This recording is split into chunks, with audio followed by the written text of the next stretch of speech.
Vous voulez qu'un chrétien prouve que Jésus est bien celui qu'ils disent être? Ils se réfèrent à l'Ancien Testament et diront « Hé, il est mentionné ici, il y aura un prophète qui fera cela, il vient de cette région, il fait ceci, il fait cela. » Je veux dire, et il correspond parfaitement, n'est-ce pas? Alors comment pouvez-vous le rejeter? Mais il n'est jamais mentionné Jésus dans l'Ancien Testament. Il n'y a pas de Jésus mentionné par son nom. Et chaque fois que je comparais les deux, je me retrouvais plus favorable à l'explication de Didate qu'à l'explication chrétienne.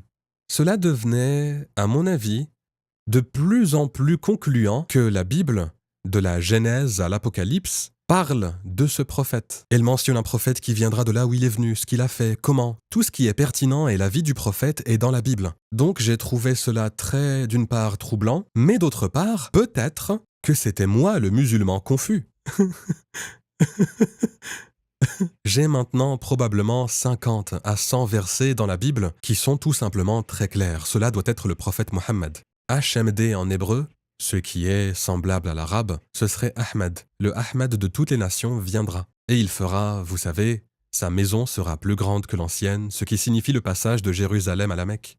Cela dit, dans Deutéronome 33, 1 à 3, ça dit « Dieu est venu du Sinaï, il s'est levé sur eux de Séhir, ce qui est la Palestine, et a resplendi de la montagne de Paran. » Alors si Dieu est venu du Sinaï, c'est une référence directe à Moïse. S'il est apparu de Séhir, le ministère de Jésus a duré 3 ans en Palestine. Il est très clair à qui cela fait référence. Et donc, qui a brillé depuis le mont Paran? Et il est venu avec 10 000 sangs, avec une loi ardente dans sa main. Qui cela pourrait être? Eh bien, où est Paran? D'accord? Et les gens en débattent tout le temps, mais c'est clairement indiqué dans la Bible. Il est dit que, lorsque Abraham prit Agar et son fils Ismaël et les laissa dans le désert de Paran, et qu'il devint un archer, puis... Alors, où est Paran? La Mecque? D'où vient